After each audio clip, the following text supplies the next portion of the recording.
Hello friends, आप लोग कैसे हैं। आई होप आप लोग अच्छे होंगे। Welcome to my YouTube channel CTET दिसंबर 2024। जो भी अभ्यर्थी सेंट्रल टीचर एलिजिबिलिटी टेस्ट का प्रिपरेशन कर रहे हैं तो यह वीडियो काफ़ी महत्वपूर्ण वीडियो होने वाली है। इस क्लास में यानी ईवीएस का क्लास 4 क्लास है, ठीक है। तो यह चौथा क्लास लिया गया है और तीसरा क्लास करा दिया गया है। तीनों क्लास में 30-30 नंबर के प्रश्न लिए गए थे जो हमारे यूट्यूब चैनल पर करा दिए हैं। वहाँ पर जाकर आप लोग देख लीजिएगा। यानी फर्स्ट क्लास से सेकेंड, फिर थर्ड, फिर फोर्थ, ठीक है। तो यह फोर्थ क्लास है और जो यह प्रश्न 1, 2, 3 इन सब सेशनों का क्लास हो गया है। तो आप लोग हमारे यूट्यूब चैनल पर जाकर देख सकते हैं। तो वेरी मोस्ट इम्पॉर्टेंट क्वेश्चन है इन क्लासों में, कहीं ना कहीं इन प्रश्नों में पूछे जाते हैं। तो यह देखिए दोस्तों, आपको 30-30 प्रश्न प्लस, ठीक है। तो चारों करेंगे तो कम से कम आपको यानी 120 प्रश्न 120 नंबर के हो गए, ठीक है। तो आप लोग 120 नंबर 120 प्रश्न हो गए दोस्तों। तो आपके सीडीपी 30 में 30 लाना है। तो आपको इन वीडियो को देखना बहुत ही ज़रूरी है। अगर आप लोग देख लेते हैं तो कहीं ना कहीं इस पर आपको बताते चाहते हो कि 80% आने के चांस दिखते हैं, ठीक है। तो चलिए दोस्तों, वीडियो को स्टार्ट करते हैं। उससे पहले आपको बता दें साथियों कि अगर आप लोग चैनल पहली बार विजिट कर रहे हैं तो चैनल को सब्सक्राइब करिएगा और वीडियो को लाइक करिएगा और ज़्यादा से ज़्यादा अपने दोस्त यार फ्रेंड के साथ इसे शेयर करेगा। साथ ही में बेल आइकन प्रेस कर दीजिएगा ताकि वीडियो का नोटिफिकेशन आप तक पहले पहुंचती रहे, ठीक साथियों। यानी प्रीवियस ईयर क्वेश्चन पेपर है और बार बार आने वाले प्रश्न। अगर इसका आपको पीडीएफ चाहिए, ठीक है, तो पीडीएफ चाहिए तो आप हमारे व्हाट्सएप चैनल को ज्वाइन कर दीजिएगा, क्योंकि चैनल के बायो में दिए गया है लिंक, वहाँ से ज्वाइन हो जाएगा, या तो वीडियो के डिस्क्रिप्शन में लिंक दे देंगे, वहाँ से ज्वाइन हो सकते हैं। चलिए पहले प्रश्न चलते हैं। पहला प्रश्न दिया गया है दोस्तों, प्रश्न एक दिया गया है कि रात्रि के समय, देखिए जो वेरी मोस्ट इम्पोर्टेंट क्वेश्चन है, ठीक साथियों। देखिए इसमें दिया है कि रात्रि के समय में पेड़ पौधे के नीचे सोना नहीं चाहिए, क्योंकि रात्रि के समय पेड़ पौधे केवल कार्बन डाइऑक्साइड मुक्त करते हैं यानी छोड़ते हैं। जी बिल्कुल छोड़ते हैं। देखिए और सबसे बेस्ट है ऑप्शन कौन सा है। देखिए अब मैं बार बार कहता हूँ कि कोई भी आप लोग प्रश्न करिएगा उससे हल करने से पहले उसका पहले प्रश्न अच्छे से पढ़िएगा, उसके बाद चारों ऑप्शन पढ़िएगा, तब उसके बाद आप डिसाइड करिएगा कि कौन सा ऑप्शन सही है, ठीक है। तो बहुत से अभ्यर्थी ये गलतियां कर देते हैं, ठीक है। तो लास्ट में यही होता है कि एक से दो नंबर, एक से या दो नंबर से फेल हो जाते हैं, ठीक है। तो ये सब आप लोग को गलतियाँ नहीं करना है। जो प्रश्न पढ़ना है अच्छे से पढ़ना है, उसके बाद चारों ऑप्शन पढ़ना है, फिर एनालिसिस करना, तब उसके बाद आपको आंसर करना है। देखिए रात्रि के समय पेड़ पौधे केवल कार्बन डाइऑक्साइड मुक्त करते हैं। रात्रि के समय पेड़ पौधे केवल ऑक्सीजन मुक्त करते हैं। देखिए जो पेड़ पौधे होते हैं रात्रि के समय चाहे दिन के समय, कोई भी समय, ठीक है। तो जो कार्बन डाइऑक्साइड ग्रहण करते हैं पेड़ पौधे और ऑक्सीजन छोड़ते हैं यानी मुक्त करते हैं। देखिए रात्रि के समय पेड़ों के नीचे गर्मी होती है। देखिए गर्मी से कोई मतलब नहीं है। रात्रि के समय पत्तियां अधिक गिरती हैं, उससे कोई मतलब नहीं है। देखिए जो इसका राइट आंसर है दोस्तों, आपका जो इसका राइट आंसर है ऑप्शन नंबर 1 सही है, ठीक है। तो ऑप्शन नंबर 1 सही है, यानी कार्बन डाइऑक्साइड मुक्त करते हैं।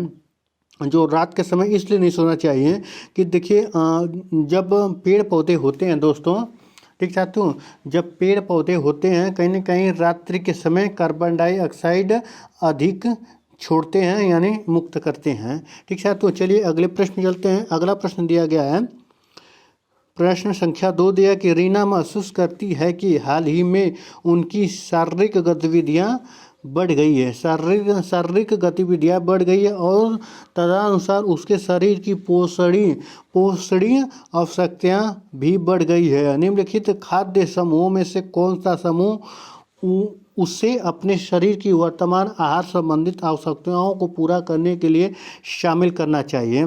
देखिए अम्लीय फल केला, मछली, अम्लीय फल मटर, नट्स, बादाम आदि, अनाज, केला, मक्खन, फलियां, दालें, मछली। तो कौन सा ऑप्शन सही है। तो देखिए ऑप्शन नंबर 3 सही है, यानी अनाज, ठीक है। तो अनाज, केला, मक्खन, ठीक है, तो वह शामिल करना चाहिए, इन आवश्यकताओं को संबंधित शामिल करना चाहिए। चलिए अगले प्रश्न चलते हैं। प्रश्न संख्या 3 दिया गया है। इसमें क्या दिया गया है, थोड़ा प्रश्न बड़ा है, ठीक है दोस्तों।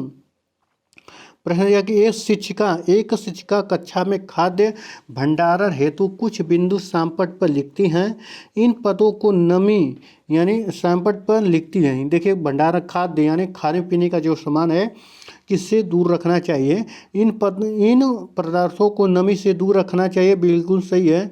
यानी इन पदों को यानी क्या करें, इन पदार्थों को नमी से दूर रखना चाहिए जी, इसको जरूर रखना चाहिए। इन पदार्थों को बंद डिब्बे में रखना चाहिए।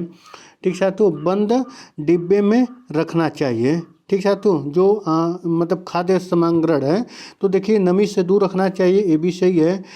इन पदार्थों को बंद डिब्बे में रखना चाहिए। इन पदार्थों को साफ स्थान पर रखना चाहिए जिससे कीड़े मकोड़े तथा चूहे से इसकी रक्षा की जा सके। शिक्षिका किस पदार्थ को भंडारण के विषय में शिक्षार्थियों को समझाती है। तो देखिए जो ऑप्शन नंबर 3 है, तो देखिए 3 कैसे, ये गुड़ के बारे में बता रही हैं।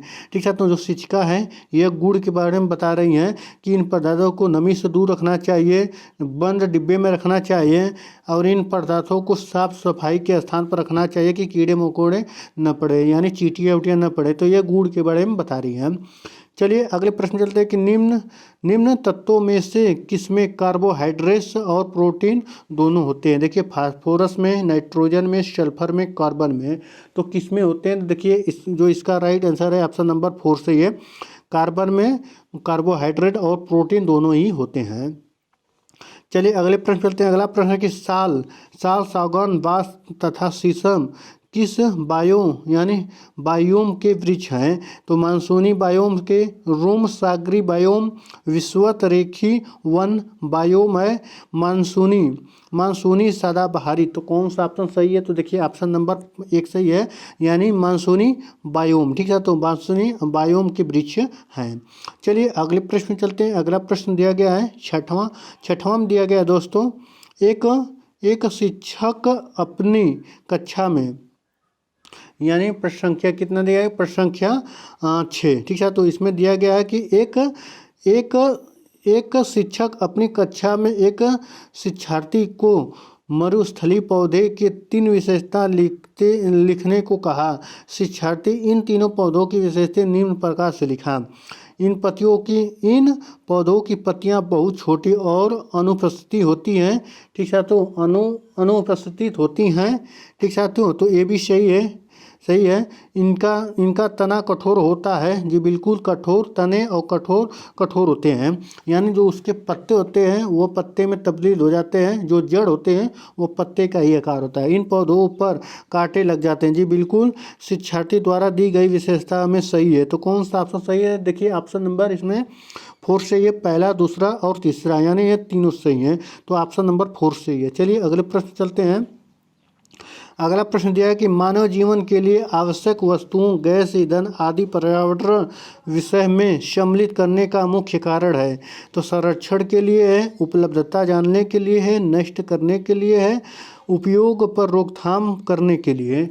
तो कौन सा ऑप्शन सही है। 7वां का देखिए, इसका जो बताया गया कि मानव जीवन के लिए आवश्यक वस्तुएं, गैस, ईंधन आदि को पर्यावरण विषय में सम्मिलित करने का मुख्य कारण है संरक्षण के लिए। देखिए कहीं न कहीं अगर ये जो वस्तु गैस है, ईंधन है, एक समय ऐसा आएगा कि इनका संरक्षण खत्म हो जाएगा, यानी यह कहीं न कहीं ये धरती से खत्म हो जाएंगे, विलुप्त हो जाएंगे। जैसे कोयला हो गया, ईंधन हो गया, पेट्रोलियम हो गया, कहीं न कहीं ये सब यानी खत्म होने के कगार पर हैं। तो कुछ दिनों के बाद या कुछ समय के बाद यह खत्म हो सकते हैं। तो इसका जो ऑप्शन नंबर 1 सही है, संरक्षण। चलिए अगले प्रश्न चलते हैं। अगला प्रश्न दिया गया 8वां, नीचे दिए गए घरों के प्रकार में उससे चुनिए जिससे भारी वर्षा वाले क्षेत्रों के गांवों में रहने वाले लोगों को बनाना चाहिए। देखिए यह घर की विशेषता ईवीएस में पूछ लिए जाते हैं। वेरी मोस्ट इंपॉर्टेंट क्वेश्चन, ऐसे ही प्रश्न सीटेट के आते हैं। ठीक साथियों, तो घरों की विशेषता होती है, पकवानों से विशेषता होती है। ठीक साथियों, पहनावे की जो विशेषता होती है, इन 4-5 टॉपिक से 5 से 6 नंबर पूछे जाते हैं। सपाट छत वाले बांस के घर, ठीक साथियों, सपाट वाले छत के बांस के घर, जी बिल्कुल नहीं, बांस के घर, सपाट छत वाले पत्थर या लकड़ी के घर, देखिए यह हिमाचल प्रदेश के बनाते हैं।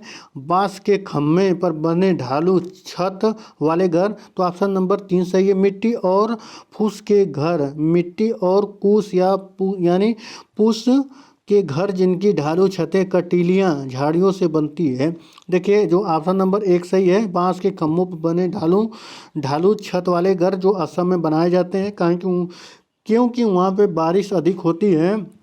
हर प्रत्येक दिन 2 से 3 दिन के अंदर में वहाँ पे वर्षा होती है, वहाँ पर ऐसा मानसून होता है, ठीक है। तो कहने के कीड़े मकोड़े जानवरों और सांपों से बचने के लिए और बाढ़ों से बचने के लिए 10 फीट की यानी 10 फीट की यह बांसों पर घर बना होता है, ठीक है। तो नीचे बांस होता है और नीचे बांस पर बना होता घर है, नीचे पानी और बाढ़ें चली जाती है, जो पानी बारिश का पानी होता है नीचे से निकल जाता है, इसीलिए ऐसा घर बनाया जाता है। ऑप्शन नंबर 3 सही है। चलिए अगले प्रश्न चलते हैं। उस महिला वेट लिफ्टर का नाम बताइए जिन्हें अंतर्राष्ट्रीय खेल प्रतियोगिताओं में 29 मेडल जीती है। तो वाहिया प्रिज्म है, सुनीता विलियम्स है, बछेंद्री पाल है, करमल मलेश्वरी हैं। तो देखिए ऑप्शन नंबर 4 से ये करमल मलेश्वरी जी हैं, जो 130 केजी का रिकॉर्ड है, ठीक है। तो 130 केजी उठाने का वेट लिफ्टर है। वो ये कहाँ के रहने वाली हैं? ये आंध्र प्रदेश के रहने वाली हैं, यह आंध्र प्रदेश के रहने वाली हैं। बछेंद्री पाल के देखिए बारे में जान लीजिए कि यह माउंट एवरेस्ट पर भारत की ऐसी महिला हैं जो माउंट एवरेस्ट चढ़ने वाली पहली महिला हैं, ठीक साथियों। तो चलिए अगले प्रश्न में चलते हैं। अगला प्रश्न दिया गया है, देखिए इसका 9 का ऑप्शन नंबर 4 सही है। 10वां प्रश्न दिया गया है, 10वां प्रश्न है दोस्तों,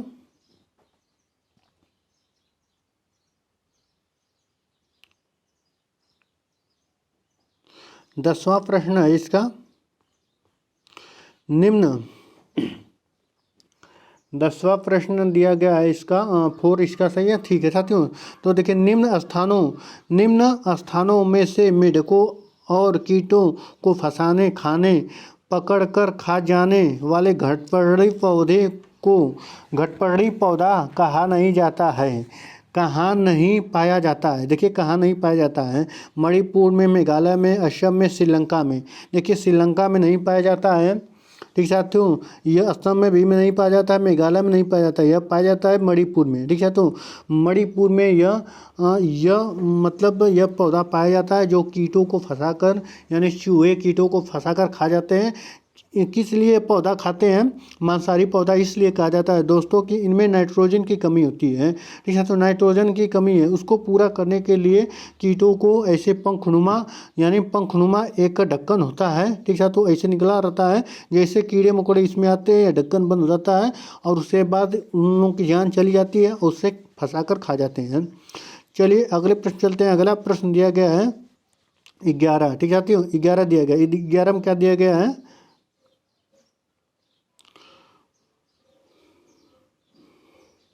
निम्नलिखित में से उन जिम्मेदारियों को चुनिए जिन्हें पर्वतारोहण माउंटेनियरिंग के ग्रुप में लीडर निभाते हैं।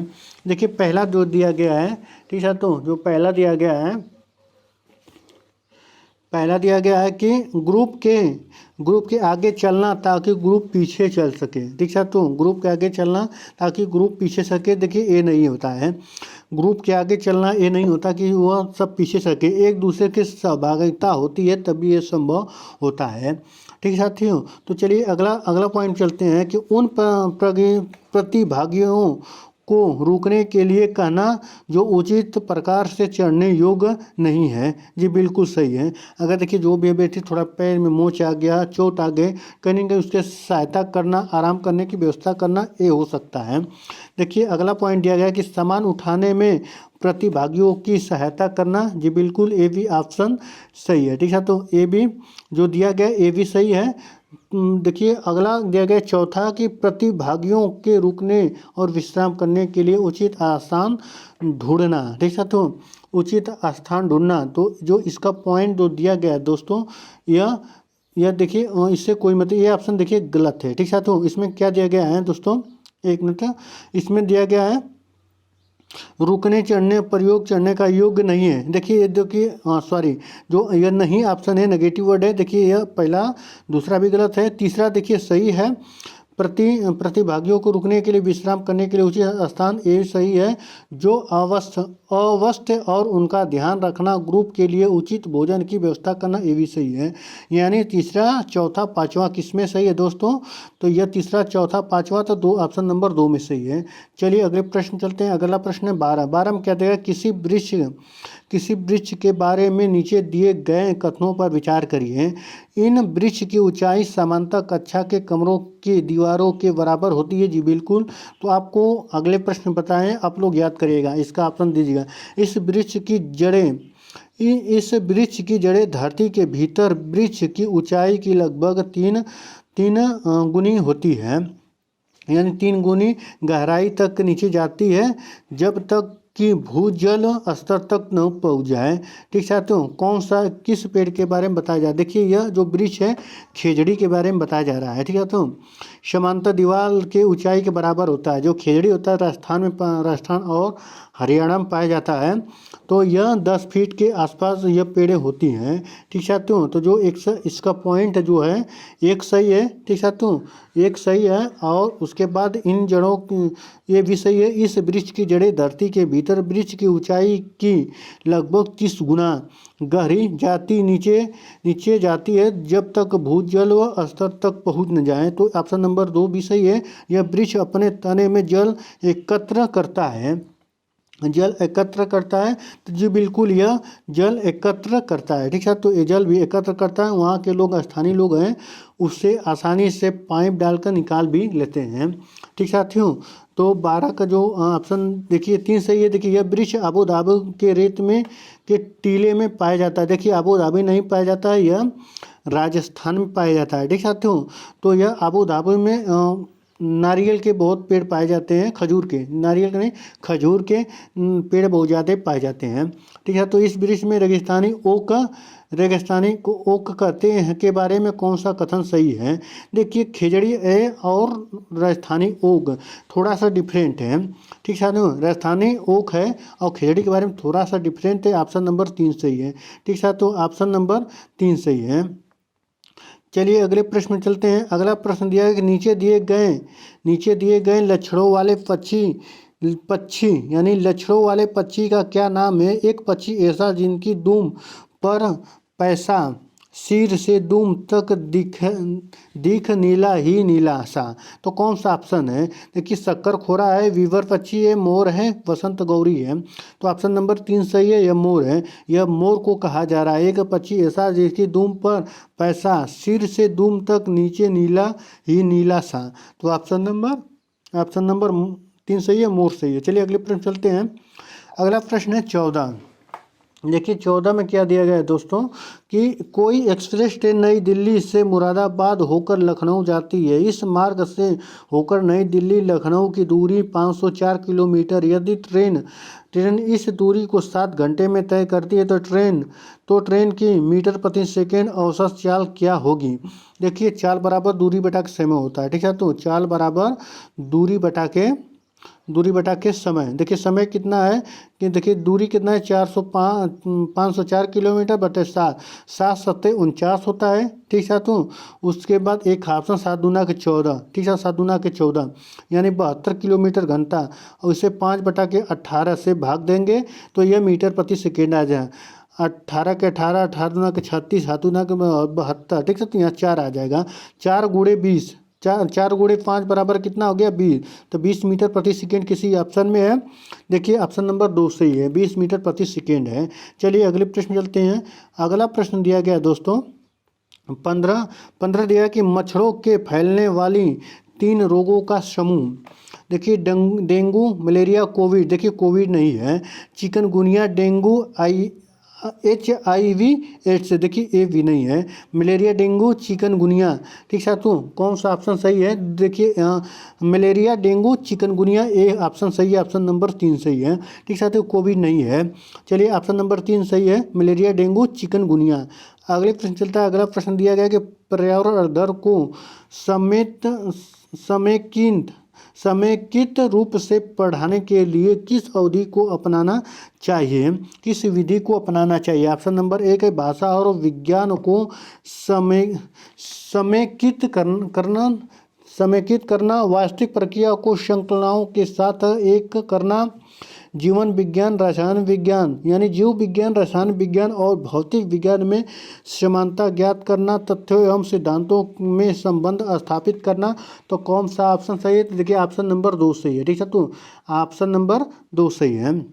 वास्तविक प्रक्रिया को श्रृंखलाओं के साथ एक करना।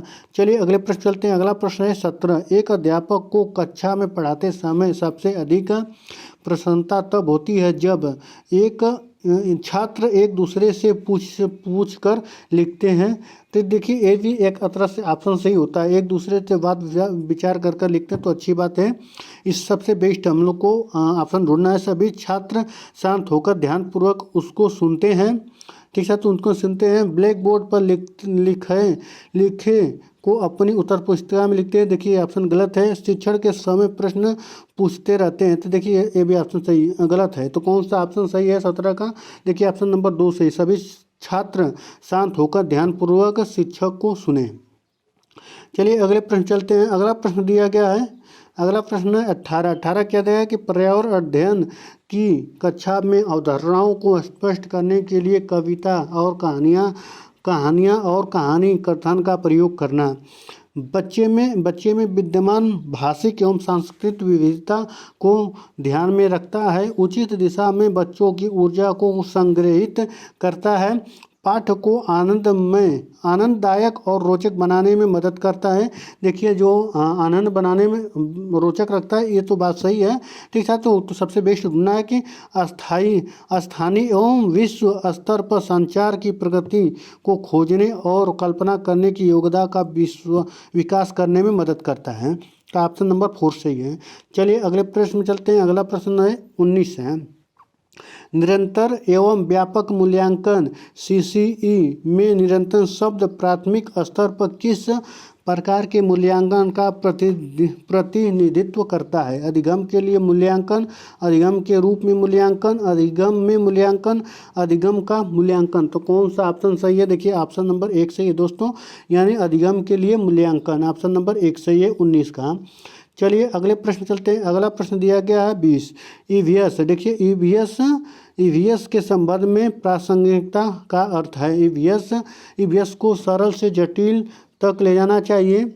ठीक है, तो देखिए सरल से जटिल तक नहीं, देखिए EVS में पहले जटिल होता है। ठीक है, तो EVS में होता है, देखिए पहले बच्चे को क्या होता है, पहले बड़ा चीज़ दिखाया जाता है, यानी उसे जो देख सके, स्पर्श कर सके, सुन सके। ठीक है, तो यह होता है। तो ऑप्शन गलत है। ज्ञात से अज्ञात की ओर EVS सीखना ज्ञात है। देखिए पहले क्या दिखा रहा था, ज्ञात है। तो ये एक तरह से एक ऑप्शन सही हो सकता है। देखिए अभी सबसे बेस्ट ऑप्शन ढूंढना। उदाहरण के माध्यम से EVS सीखना। EVS सामग्री को वास्तविक जीवन परिस्थितियों और विद्यार्थियों के तत्काल वातावरण से जोड़कर सीखना। तो सबसे बेस्ट ऑप्शन यही है, ऑप्शन नंबर 4 सही है। EVS सामग्री को वास्तविक जीवन परिस्थितियों और विद्यार्थियों के तत्काल वातावरण से जुड़कर सीखना। ऑप्शन नंबर 4 सही है। चलिए अगले प्रश्न चलते हैं। अगला प्रश्न दिया गया है 21। EVS सीखने के लिए कौन सा सबसे अच्छा संसाधन हो सकता है? क्षेत्र भ्रमण का आयोजन, स्कूल पुस्तकालय, ट्विटर है, फेसबुक है। तो इसका जो राइट आंसर है ऑप्शन नंबर 1 सही है दोस्तों, क्षेत्र भ्रमण का आयोजन करना। ठीक है, तो चलिए अगले प्रश्न चलते हैं। अगला प्रश्न दिया गया है 22। ठीक है, तो अगला प्रश्न 22 दिया गया है 21 का। देखिए 1 सही है। 22 पे चलते हैं। सीखने में सुधार पर आकलन का बिंदु है। सीखने के लिए आकलन, सीखने का आकलन, सीखने के लिए सीखने के रूप में आकलन, औपचारिक स्थितियों में संबंधित आकलन। कौन सा ऑप्शन सही है? देखिए 22 का ऑप्शन नंबर 1 सही है, सीखने के लिए आकलन। चलिए अगले प्रश्न चलते हैं। अगला प्रश्न दिया गया 23। देखिए कक्षा पहली एवं दूसरी के लिए पर्यावरण अध्ययन की कोई पाठ्य पुस्तक नहीं है। ऐसा इसलिए है क्योंकि इन कक्षाओं के विद्यार्थियों को पर्यावरणीय अवधारणा पढ़ाना कठिन होता है। ठीक है, तो देखिए पढ़ाना कठिन नहीं होता है। ठीक है, तो पर्यावरणीय घटकों को भाषा और गणित के साथ समाहित किया जाता है। जी बिल्कुल सही है, ऑप्शन नंबर 2 सही है। देखिए कोई भी बच्चा होता है पहली कक्षा दूसरी कक्षा के, ठीक है, तो जो भी अभ्यर्थी होते हैं, स्टूडेंट होते हैं, वह सभी वस्तुओं को एकत्रित देखते हैं, यानी एकत्रित देखते हैं, सभी को मिला जुला कर वह देखते हैं। जैसे पेड़ हो गए, भैंस बकरियाँ, पेड़ पौधे, कुर्सी मेज, जो भी देखते हैं वह समग्र रूप से देखते हैं, इसीलिए उसे भाषा और गणित के साथ समाहित किया गया है। ठीक है, तो ऑप्शन नंबर 2 सही। चलिए आप प्रश्न संख्या 24 चलते हैं। पर्यावरण अध्ययन की प्रकृति है। क्रिया की अपेक्षा संज्ञान अधिक है। संज्ञा की अपेक्षा क्रिया अधिक है। संज्ञा और क्रिया दोनों है, न तो संज्ञा न तो क्रिया। तो कौन सा ऑप्शन सही है? देखिए ऑप्शन नंबर 24 का 2 है। संज्ञा की अपेक्षा क्रिया अधिक। ठीक है, तो प्रश्न संख्या 25 है। निम्नलिखित में से कौन सा शैक्षिक उद्देश्य ज्ञानेंद्रियों विषय के लिए विशिष्ट, मापने योग्य और प्राप्य है? ठीक है, तो प्राप्य है। तो ऑप्शन नंबर 1 है कि विद्यार्थियों को पता होगा कि चींटियां जमीन पर गिरी मिठाइयों पर क्यों एकत्रित हो जाती हैं। ठीक है, तो क्यों एकत्रित हो जाती हैं, तो और ज्ञानेंद्रियों के महत्व को समझकर विद्यार्थी अपनी ज्ञानेंद्रियों की अच्छी तरह से देखभाल करेंगे। विद्यार्थी एक चित्र के द्वारा समझाएंगे कि तीन भिन्न पशुओं में उत्कृष्ट ज्ञानेंद्रियां किस प्रकार काम करती हैं। ऑप्शन नंबर 4 दिया गया है कि भोजन जुगाड़ करने के लिए प्रयोग की जाने वाली ज्ञानेंद्रियों के आधार पर विद्यार्थी दिए गए पशुओं की सूची को वर्गीकृत करेंगे। देखिए ऑप्शन नंबर 4 सही है। ठीक है, तो प्रश्न का ऑप्शन नंबर 4 सही है। चलिए अगले प्रश्न चलते हैं। अगला प्रश्न दिया गया कि प्रयोग से हम विशिष्ट निष्कर्ष प्राप्त कर सकते हैं। प्रयोग के उपयोग से विशिष्ट निष्कर्ष प्राप्त करने के लिए निम्नलिखित में से कौन सा सर्वश्रेष्ठ उदाहरण है? ऑप्शन नंबर 1 है भोजन पचाने में लगने वाला समय ज्ञात करने के लिए सभी विद्यार्थियों को एक समान भोजन खाने को कहना। देखिए समान भोजन खाने के लिए नहीं कहना है। ठीक है, तो ऑप्शन नंबर गलत है। कक्षा में विभिन्न स्थानों पर गुड़ के टुकड़े रख कर देखना कि अलग अलग स्थानों पर चींटियां कितने समय में कितनी पहुँचती हैं। देखिए ये भी ऑप्शन गलत है।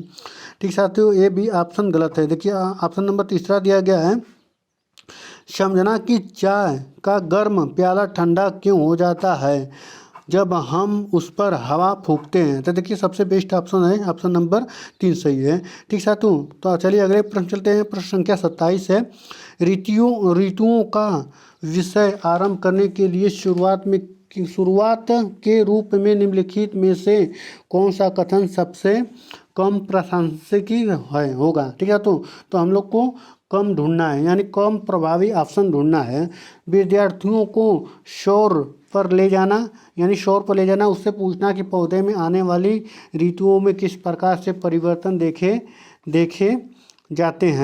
जाएंगे। देखिए ऑप्शन नंबर 1 ही सही है। ठीक है, तो ऑप्शन नंबर 1 ही सही है।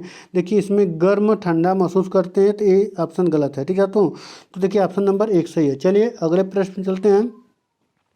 अगला प्रश्न दिया गया दोस्तों, निम्नलिखित में से जूम ऐप की कौन सी विशेषता सबसे अच्छी तरीके से प्रदर्शित करती है कि बिना बोले संचार कैसे किया जा सकता है? देखिए चैट में GIF, video conference, breakout rooms, virtual background, कौन सा ऑप्शन सही है? देखिए ऑप्शन नंबर 1 सही है। चैट में GIF। ठीक है, तो ऑप्शन नंबर 1 सही है। चलिए अगले प्रश्न चलते हैं। अगला प्रश्न है 29। भोजन विषय के मुद्दे पर विद्यार्थियों के लिए सार्थक और प्रामाणिक हो सकते हैं यदि मुद्दों को इर्द गिर्द समूह कार्य और चर्चाएं आयोजित की जाती है, प्रश्न उत्तरी आयोजित की जाती है, शिक्षकों द्वारा प्रदर्शन किए जाते हैं। देखिए शिक्षकों द्वारा नहीं, ये ऑप्शन गलत है। ठीक साथियों, ये ऑप्शन गलत है। पाठ्य पुस्तक संसाधन के रूप में शामिल करना, देखिए ये भी ऑप्शन गलत है। तो कौन सा ऑप्शन सही है? तो ऑप्शन नंबर देखिए एक सही है। इसलिए एक सही है कि मुद्दों की इर्द गिर्द यदि उसके कोई भी मुद्दा हो उसके वातावरण से अगर पूछा जाए, चर्चाएं की जाए समूह चर्चा में, तो कहीं ना कहीं बच्चा बहुत ज़्यादा सीख पाता है। चलिए अगले प्रश्न चलते हैं। प्रश्न संख्या 30 है जो इस सेशन का लास्ट प्रश्न है। ईवीएस एक शिक्षक एक आकलन उपकरण का उपयोग करता है जो न तो केवल सबसे अच्छा बल्कि एक समय में बच्चे के सभी प्रकार के कार्य या गतिविधियों को एकत्र करता है। शिक्षक उपयोग करता है तो क्या उपयोग करता है? रूबिक्स करता है, पोर्टफोलियो करता है, उपासंख्यात्मक रिकॉर्ड, प्रेरक प्रेक्षण पत्र। कौन सा ऑप्शन सही है? तो ऑप्शन नंबर 2 सही है। पोर्टफोलियो के द्वारा बच्चे का वह अध्ययन करता है, ठीक है। तो उसे गतिविधियों के बारे में पता लगाता है। देखिए एक रूबिक्स होता है, एक पोर्टफोलियो होता है। रूबिक्स होता है कि जो कक्षाएं में जो उसका कार्यविधि होता है, क्या करता है, उसके सभी असेसमेंट उसमें इंक्लूड होते हैं। और जो पोर्टफोलियो में होता है साल भर के उसके रिकॉर्ड दिए जाते हैं। तो ऑप्शन नंबर 2 सही है। जो आपके 3 प्रश्न हुए थे वो आपके समाप्त हो गए। तो वेरी मोस्ट इंपॉर्टेंट क्वेश्चन थे। तो वीडियो कैसा लगा? अच्छा लगा हो तो ज़रूर सब्सक्राइब करेगा और ज़्यादा से ज़्यादा इसे शेयर करेगा। चलिए मिलते हैं नेक्स्ट क्लास में। धन्यवाद।